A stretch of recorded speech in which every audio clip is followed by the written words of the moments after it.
Welcome back to the Relaxing Ghost channel here on YouTube. Today we have another WrestleMania 36 update regarding Roman Reigns, who was supposed to be challenging Bill Goldberg for the WWE Universal Championship. This came out late last night. As per Dave Meltzer on the Figure 4 / Wrestling Observer, Roman Reigns is officially out of the championship match, and it is rumored right now he's being replaced by Braun Strowman. This might be a better option, in my opinion. You know, it's not the ideal situation that everyone wants, and I'm honestly surprised they're still trying to go through with this. Like, what's up, everybody? Just let me get this thing going here. Yeah, what's up, the DVD Dawsons? Hope everyone's doing well, and I'm really surprised they're still going through with this thing. This is not good. I really hope they've filmed whatever they can for the next couple of weeks, and then they can just kind of, roll everything out for the next couple of weeks and just kind of relax for the next 2 weeks. If they got to do replays over replays for the first couple of Mondays after WrestleMania, so what? Have someone in the studio just, shooting to some of their favorite moments and matches and doing recaps and things like that. The United States has officially surpassed China with confirmed cases of this thing, and got a few people in the chat. What's up, everybody? Islam said Roman sucks.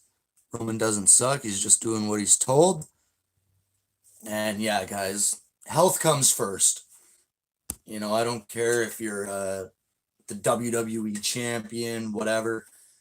Your health should be coming first, definitely. And Roman Reigns had his thing with leukemia. We all know that. He has an autoimmune. His immune system is not the same as regular people, so he is at high risk for this kind of thing. Daniel Bryan also in quarantine. He has an autoimmune disease, so he's also at high risk, as reported by his wife, Brie Bella. So, sip of Pepsi for Daniel Bryan and Roman Reigns. Steve Funston, what's going on, man? Hope everyone's doing well. Thanks, Meat God.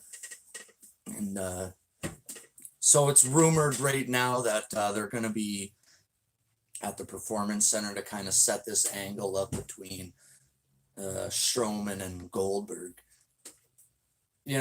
Put the title on Strowman. This part-time crap with Goldberg and Lesnar, I'm sick of it.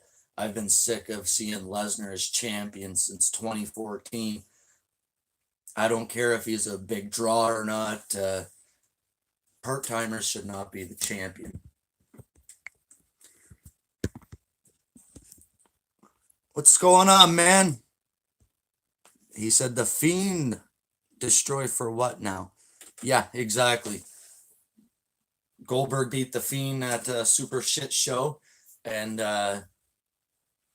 for what? I always said it should have been Reigns and the Fiend at WrestleMania, and I'm still gonna stick to that. And nobody predicted how out of control this virus was gonna be. Nobody did. A lot of people didn't take it seriously in the beginning stages, And, sadly, um, a good percentage of the world is on lockdown right now. It's not a good look. So it's also being reported that The Miz was not at the tapings for WrestleMania, and he's one half of the tag champs. Dana Brooke as well. I'm sure there's going to be more by the time it's all said and done. And whether they've taped WrestleMania or not, who knows? It's if they were smart, they would have taped this stuff, a week and a half ago when these things first started going on. And it's crazy that it's about almost 2 weeks later, because this all started what the 16th was their first empty arena Raw 316 day, Stone Cold. And we're almost 2 weeks past that. You think they would have taped some stuff before it got out of hand. I'm sure they're worried about spoilers. How are they going to spoil anything when there's no fans there? Don't let your writers, don't let your staff, leak anything. So we got some more people in the chat. Yeah.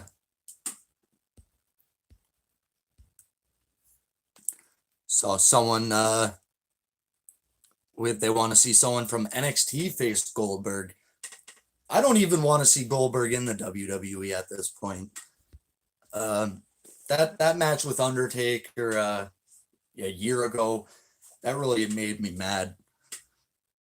At this point, someone would want to see John Cena as champion over Lesnar. Yeah, that's I think a lot of people actually wanted to see that.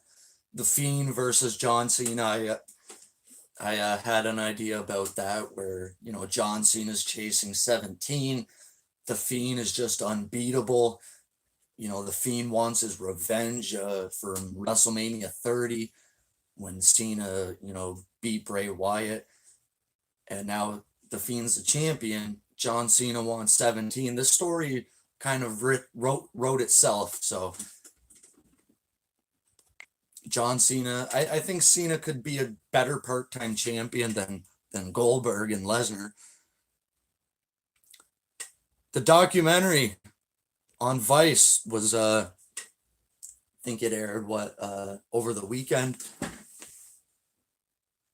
Or that was earlier in the week, Monday and Tuesday.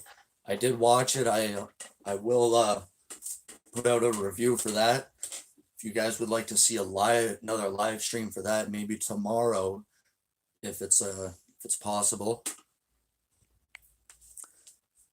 I don't want to see anyone face Goldberg at this point. Brandon Rodenbucher, Boucher.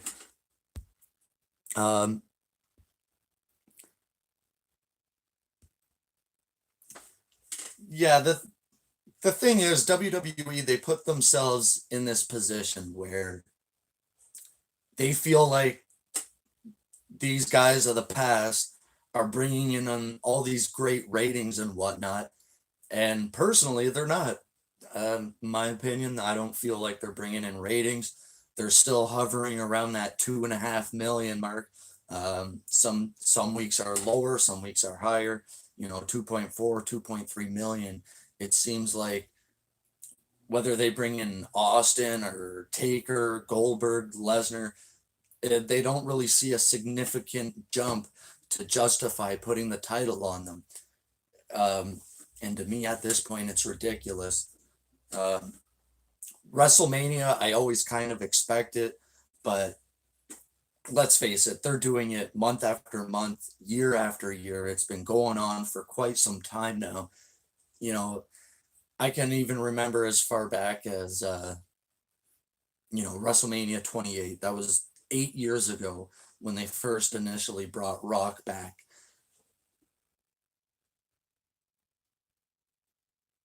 I'm honestly, what matches are we looking forward to this year for WrestleMania? It's going to be a tough Mania to get through, and I'm not going to be doing predictions. I'll probably watch it, but for the most part. I'm not watching any Raws, SmackDowns, or any other of these empty arena shows. So I'll probably watch WrestleMania, but the matches I'm looking forward to most are going to be the Boneyard match. I'm quite interested in this. AJ Styles and the Undertaker put towards this, and I think we've seen a graveyard match before. This first time ever, WrestleMania 36 Boneyard match. It'll be cool, creative, and they could use some resources to their advantage. I always feel like WWE fails to do that as time goes on. Even with this 24/7 championship, they've really kind of failed to elevate other guys, and it's just a running gag at this point. Instead of having these good matches, it's just kind of a roll up out of nowhere. Instead of kind of sinking a bit of money or creativity into it, it's just, oh, here's Jinder Mahal running across the beach and he gets rolled up. There's nothing really to it. There's no substance. It's just a 60-second clip. I felt like, during the Attitude Era, the hardcore division, it was well put together, especially the stuff with Crash Holly. And shout out to whoever just said they watched WrestleMania 2000, one of my all-time favorite shows. And, WrestleMania 17, traveling around the stadium and the golf carts and whatnot. So there are ways to go about it and not spend a ton of money and still make it look good. They could build walls and things like that you could crash through and still make it somewhat entertaining. I'm also looking forward to Randy Orton and Edge. I'm sure those guys will, put something great together. Just sucks it's going to be under these circumstances. Edge said he traveled 17 hours to get to Raw last week or whatever. That's just insane.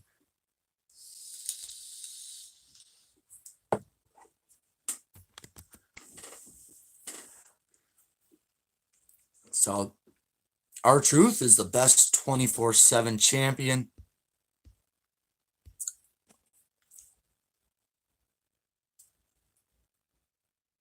Yeah. Islam, WrestleMania 2000 is my personal favorite. It's the first WrestleMania I watched live on pay-per-view. I was about 12 years old back then, 20 years ago. So 12-year-old Ghost. We would always get together, 6 or 8 of us, and watch the pay-per-views together for, it wasn't a long time, but it felt like, that those couple of years with all of us watching those shows together, it's times like those I really, really cherish. It must have been a good 2 years we did that from 99 through, 2001 or so. And, WrestleMania 2000, it's not regarded as this all-time great show or anything, but it's always a show I've enjoyed for different reasons. Of course, you had the triangle ladder match, which I still call a TLC match. I know it's not considered one, it's just considered a ladder match, but to me, that's the first TLC match. The Fatal 4-Way for the WWF Championship was it was bizarre, full of swerves. A McMahon in every corner really took over the storyline and left kind of Mick Foley's return kind of weird kind of timing. You had McMahon turning on Rock and forming this ultimate McMahon-Helmsley regime. The triple threat match for the Euro-Continental Championships.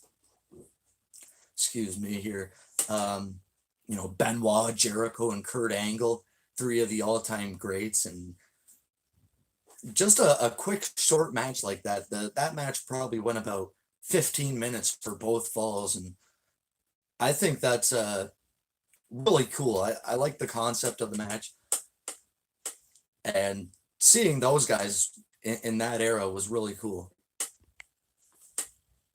Yeah, thanks, man. We got the OG Batman today.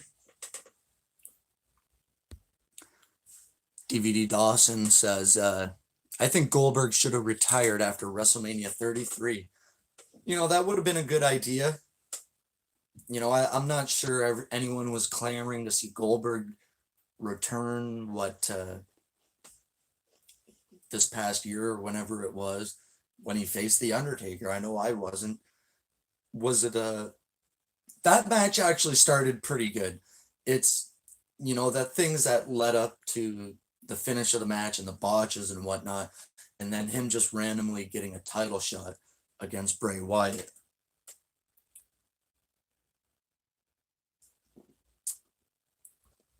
And and it's really sad to say now, but going back to Goldberg's Hall of Fame speech, people were walking out after Mark Henry's speech, and the place was almost empty by time Goldberg was done. That should tell you his influence on the current generation's locker room and fans. Granted, the thing did go, 4 or 5 hours, but still, I mean, you you should really be there to pay your respects to all the Hall of Famers, regardless of who it is. But it kind of just shows you how people perceive Goldberg. He's not really a locker room leader. He's kind of arrogant.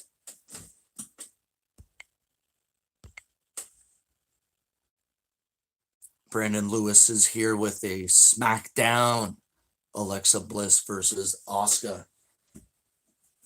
I really feel for the women during this period of time, because a lot of them, they're not really over. Their matches kind of have no substance to them without any crowd. And Asuka, I really thought she should have been placed way better last year.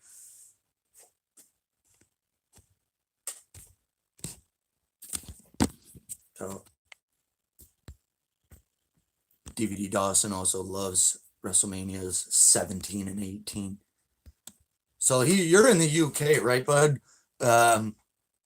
Has there been any DVDs released lately? If you're able to go out, and they were supposed to release those WrestleManias on DVD again. WrestleManias 15, 17, 18, and 19. Just wondering if anyone had copies of those.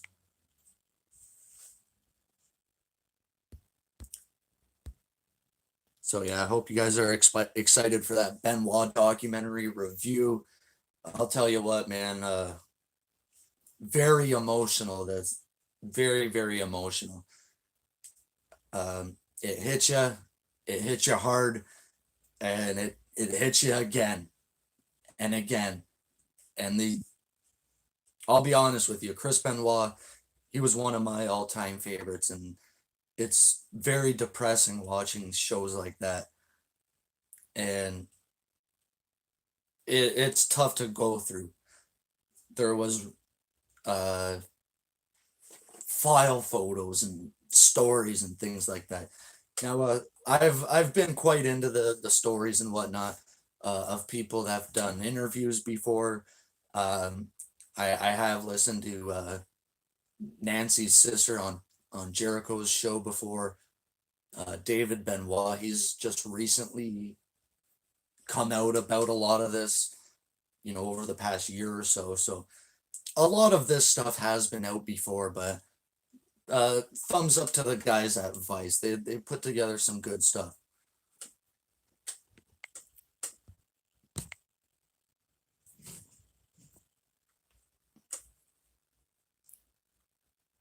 So he's planning on getting these DVDs really soon. Yeah, man. Not sure if you guys are on lockdown or anything, but it's it's probably going to be weird when things start reopening again. I just hope everyone's doing well, staying safe.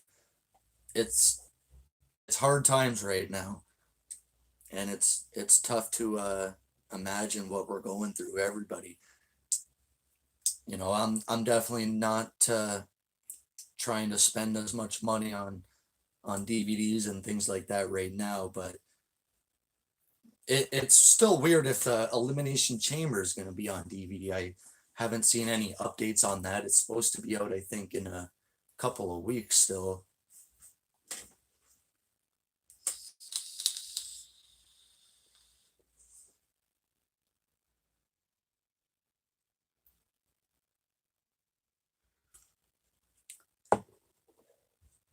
So, WrestleMania 36 will be the world record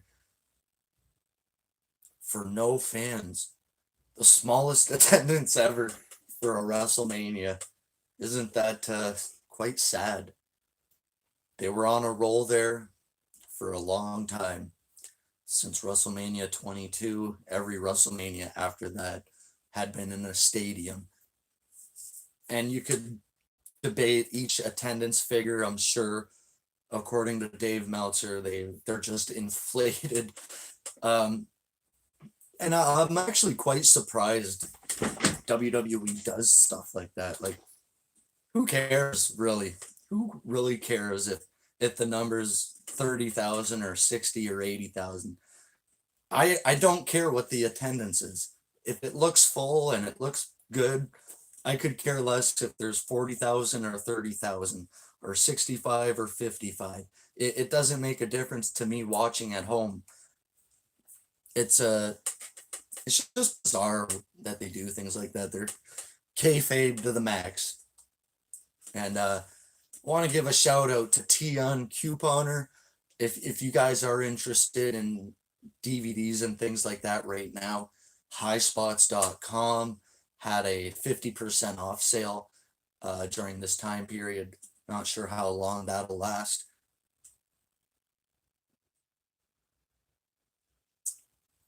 So, show the logo. And it's also being reported that there's military at the US Canadian borders now. Not sure if Donald Trump is going to enforce that or what, but things are just getting weirder by the day. This is, I think it's getting a little out of hand. And he said it's for steel, recycled steel, and things like this. I'm sure there's bigger things to worry about than guys recycling steel at this point. He just sounds like such a moron. Um, I would have never voted for Donald Trump. I'm sorry to everyone that did. He's just an idiot. He has no clue of what he's talking about at this time.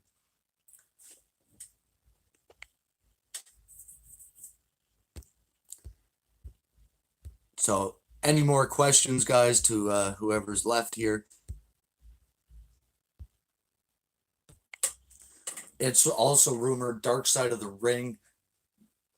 Next few episodes are going to be like Dino Bravo. Wish I had the list in front of me, but some more tragedies. Owen Hart will be the final episode in the season. And, that's going to be a special episode. Owen Hart, one of my all-time favorites. Just crazy. The stories and things like that. I'm really interested in this series. They've done great stuff. I still look back to that Brody Bruiser Brody episode. That was amazing. And getting in touch with those guys and his family. I think the one I missed was the Macho Man, but Macho Man had a great story, and then they had the Von Erichs and the Montreal Screw Job. That story has been told a million times, but it was still a good documentary.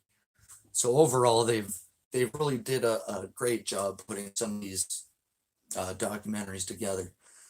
So if we have any more immediate changes to WrestleMania and the tapings that go on, I will update you. Stay safe and be well, guys. We'll talk to you later. Peace.